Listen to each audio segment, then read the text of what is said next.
Selamat datang di Kanak-Kanak Membaca Alkitab. Saya adalah Saudara Lin.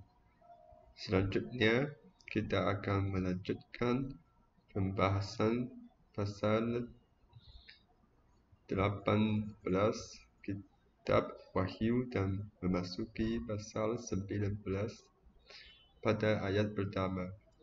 Setelah itu, saya mendengar suara keras seperti kerumunan di langit berkata, Haleluya! Sungguh, pujian dan kemuliaan miliki Allah kita, karena penghakimannya adalah benar dan adil. Sebab Dia telah menghakimi pelacur besar yang menyesatkan dunia dengan perbuatan zina dan telah membalaskan darah hamba-hambanya kepada pelacur itu. Kemudian mereka berkata, Haleluya! Asap dari pembakaran pelacur itu naik ke atas selama-lamanya. Kerumunan di langit bersorak-sorai memuji Allah. Ya, karena Dia telah menghakimi Babel besar dan memusnahkannya. Asap pembakaran akan naik selama-lamanya sebagai pembalasan atas darah hamba-hambanya. Pada ayat keempat, ke-24 tua-tua dan keempat makhluk hidup sujud menyembah di hadapan Allah yang bersemayam di atas takhta sambil berkata, Amin, Haleluya. Lalu terdengar suara dari takhta berkata, Hai hamba-hamba Allah, baik kecil maupun besar, hendaklah kamu memuji Allah. Saya mendengar suara seperti suara banyak air dan guntur yang besar mengatakan Haleluya, sebab Tuhan, Allah kita yang Maha Kuasa, telah mulai memerintah. Marilah kita bersukacita dan bersorak dan memberikan kemuliaan kepadanya. Sebab waktu pernikahan anak domba telah tiba dan mempelai perempuan telah bersiap-siap dengan memakai linen halus yang bersih. Linen ini adalah perbuatan benar orang kudus. Semua orang sangat gembira di sini. Mengapa? Karena setelah penghakiman Babel, mempelai perempuan pun telah bersiap-siap. Ya, kerana Yesus Kristus akan datang untuk mengambil mempelai perempuan ini, yaitu orang-orang yang milik Kristus, yaitu semua orang kudus yang membentuk gereja. Mereka juga sudah bersiap-siap untuk menyambut Kristus, sehingga mereka mendapat karunia untuk mengenakan linen yang bersih dan bercahaya, yaitu perbuatan benar orang kudus. Jadi di sini kita dapat melihat perbuatan benar orang kudus. Oleh karena itu, penting bagi kita untuk hidup dengan keadilan.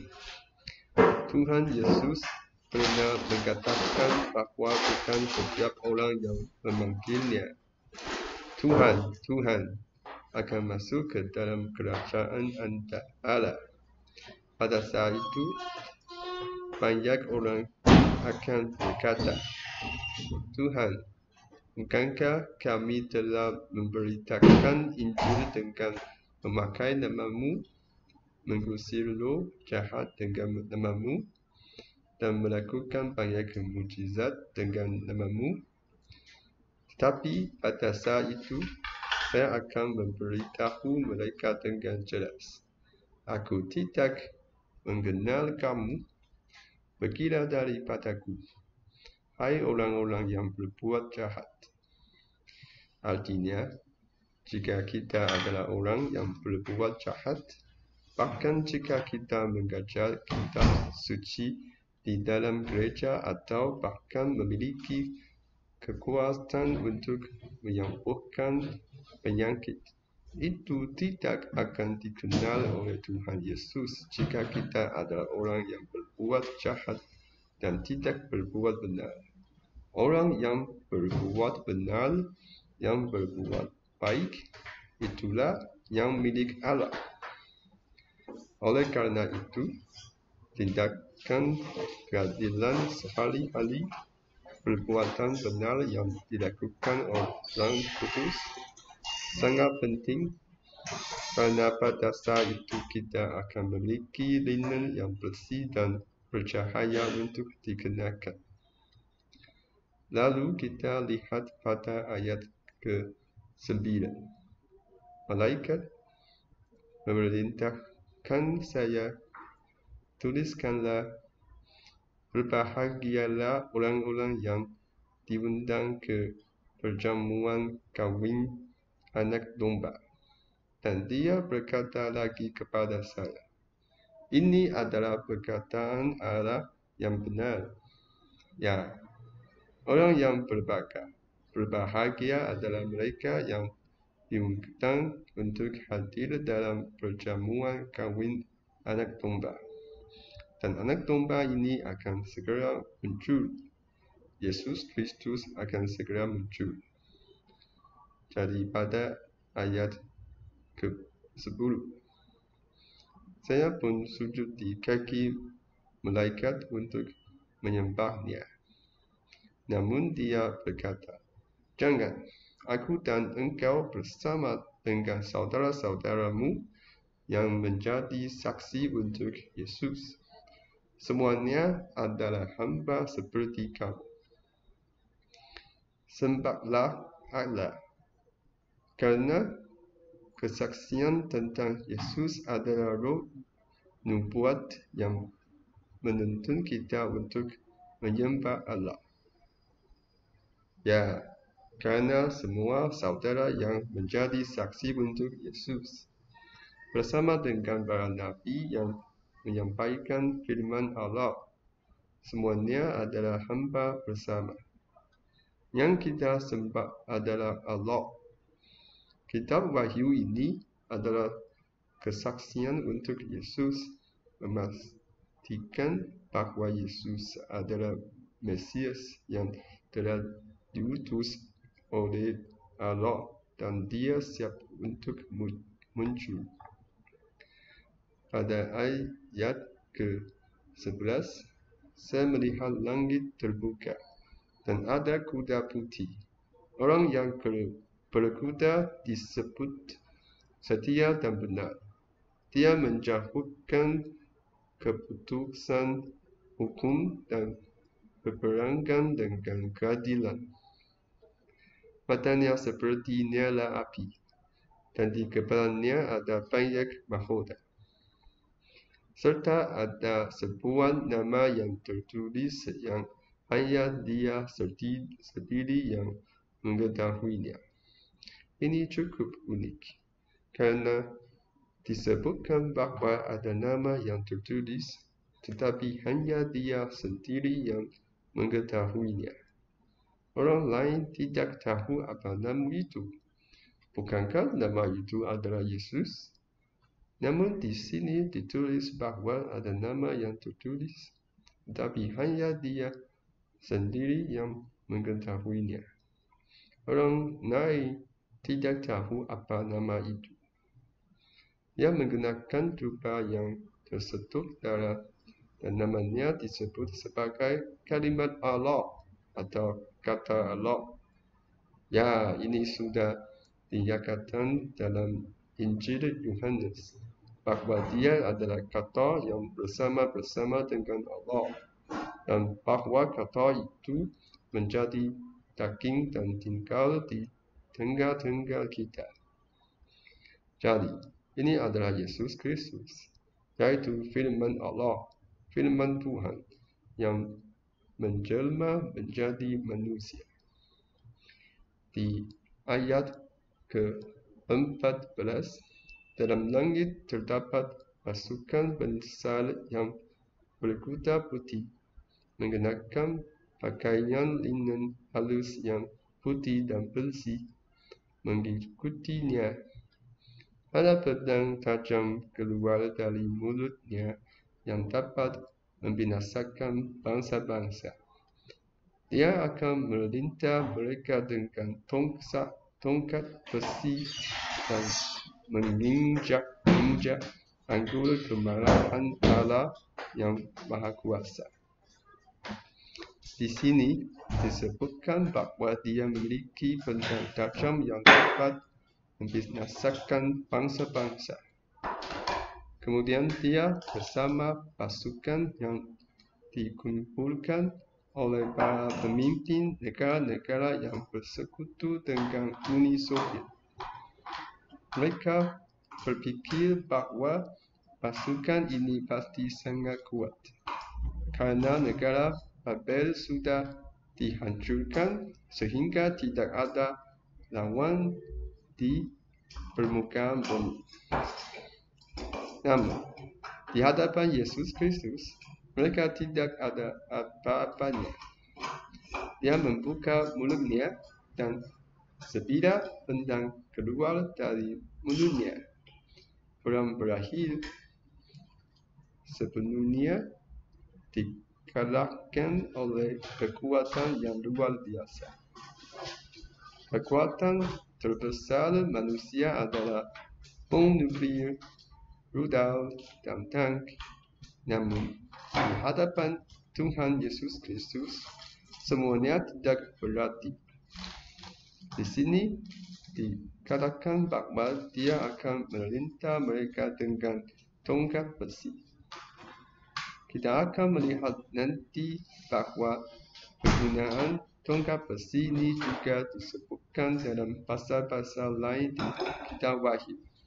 Jadi, kita dapat mencocokkan setiap tahap penampilan Yesus Kristus dalam kitab Wahyu. Pada ayat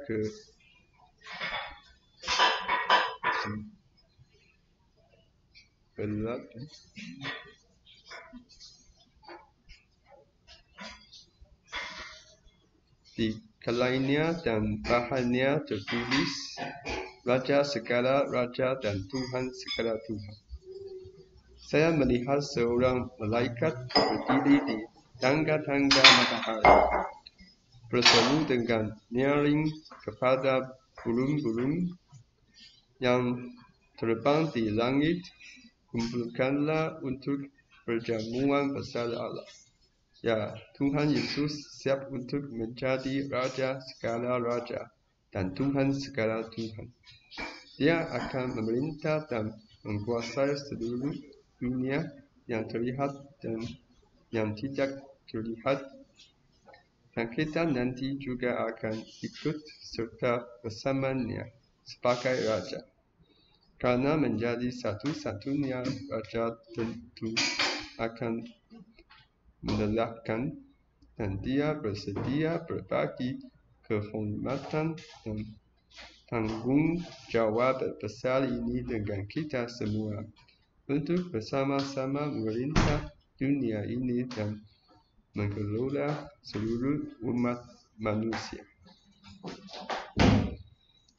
Di ayat ke-17, saya melihat seorang malaikat berdiri di tangga-tangga matahari, berseru keras kepada burung-burung yang terbang di langit.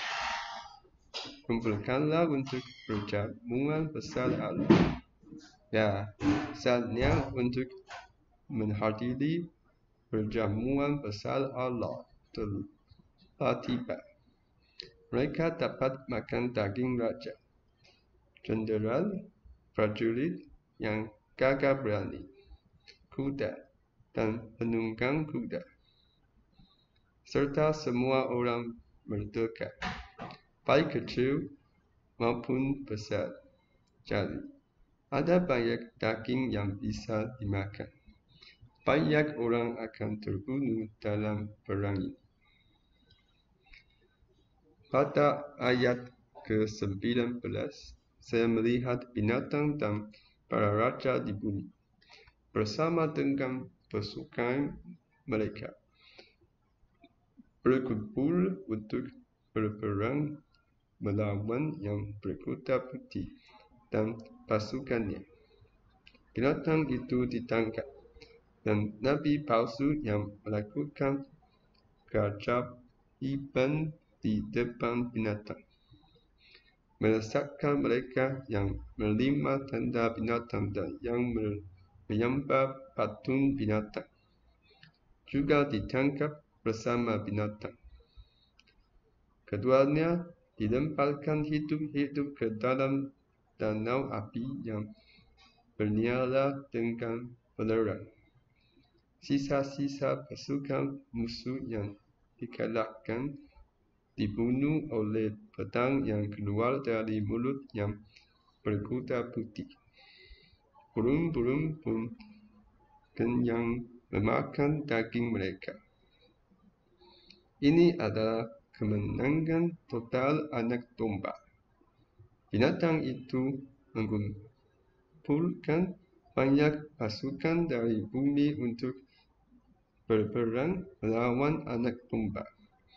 Tetapi akhirnya binatang yang mungkin mewakili Uni Soviet atau pemimpin-pemimpin Uni Soviet bersama dengan nabi palsu yang menyebabkan orang menyembah binatang dan menerima tanda binatang. Keduanya dilemparkan ke dalam danau api yang bernyala dengan belerang. Yang lainnya dibunuh oleh pedang yang keluar dari mulut yang berkuda putih. Oleh kerana itu, Uni Soviet juga mengalami hukuman. Kedua kekuatan besar di bumi ini mengalami penghakiman dari Allah. Ini mempertimbangkan untuk merenungkan bahawa seringkali ada orang yang mengatakan bahawa kekuatan berarti keadilan, bahawa memiliki kekuatan militer yang kuat adalah sumber keamanan dan kekuatan bagi kita, sehingga kita bisa mendominasi negara-negara lemah, mengambil apa yang kita inginkan. Namun, sebenarnya bukan begitu. Kita dapat melihat dari sisi Tuhan, negara-negara yang akhirnya berlaku sewenang-wenang terhadap orang lain, pada akhirnya juga akan dihukum. Jika tindakan mereka tidak adil, maka hukuman akan menimpa mereka. Jadi, sungguh penting bagi kita untuk meminta Tuhan menjaga hati dan pikiran kita. Seperti yang disampaikan di sini, kita harus mampu menilai dan berperang dengan keadilan. Kita harus diakui sebagai orang yang setia dan benar. Kita harus dapat berdiri teguh di hadapan Tuhan, melakukan segala sesuatu sesuai dengan firman dan ajaran-Nya. Memimpin negara bukan bergantung pada kekuatan sendiri untuk mendominasi negara-negara lain. Jika kita melakukannya di hadapan Tuhan, kita tidak akan dapat bertahan. Kita harus menjadi orang yang bisa bersama-sama dengan Tuhan Yesus Kristus untuk melintas dan mengelola dunia. Kita akan mengakhiri video hari ini dengan sebuah doa. Dan pada episod berikutnya, kita akan melanjutkan menjelaskan pasal 20. Ya Allah yang Maha Pengasih, Kami bersyukur kepadamu karena di sini kami melihat bahwa Uni Soviet juga akan menghadapi penghakiman-Mu. Mereka mengumpulkan para raja di bumi dan banyak pasukan untuk berperang melawan yang berkuda putih dan para pengikutnya. Tetapi mereka akan binasa. Pedang yang keluar dari mulut anak domba akan membunuh mereka. Dan nabi palsu juga akan dilemparkan ke dalam danau api belerang. Ini mengingatkan kami bahwa semua bangsa yang membanggakan kekuatan mereka, jika mereka tidak bertindak adil dan senang menindas bangsa-bangsa lain, melakukan berbagai perbuatan tidak adil, penghakiman Tuhan akan datang. Kiranya kami dapat melintas negara kami dengan kejujuran dan kebenaran, memimpin dengan cara yang sesuai dengan kehendak-Mu. Kami berdoa agar Engkau memberikan pemimpin yang sesuai dengan kehendak-Mu. Dan semoga mereka memimpin dengan kejujuran, keadilan, integritas, dan kebaikan untuk membimbing negara kami. Kiranya negara kami menjadi saksi kemuliaan-Mu. Kami memohon agar Engkau menghapus segala ketidakadilan, keserakahan, ambisi yang sia-sia, kebanggaan yang tidak berguna, dan berbagai bentuk kehancuran. Lindungi hati dan pikiran kami, karena melihat kekuatan militer yang besar seringkali membuat orang takut.